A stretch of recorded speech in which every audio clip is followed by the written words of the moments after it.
Whether service entrance cable needs to be sleeved through a concrete wall depends on the specific installation and applicable codes. Article 334 of the National Electrical Code provides guidance on the installation of service entrance cable and includes requirements for protecting the cable from physical damage when passing through walls, ceilings, and floors. Generally, service entrance cable should be sleeved when passing through concrete walls.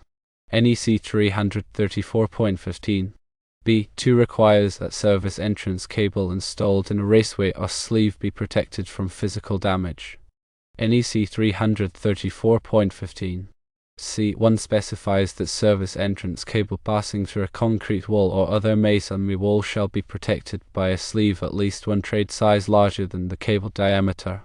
NEC 334.15 C2 allows the use of an approved cable routing system instead of a sleeve if the system provides equivalent protection. The type of sleeve used depends on the specific installation. Rigid steel conduit or electrical metallic tubing is commonly used for sleeves.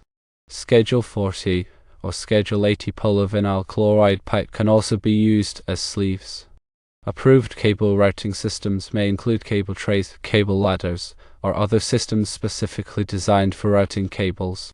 Sleeving is not always required. If the service entrance cable is installed in an existing opening in the wall that is large enough to provide protection, a sleeve may not be necessary. If the service entrance cable is installed in a chase or recess in the wall, a sleeve may not be required if the chase or recess provides sufficient protection.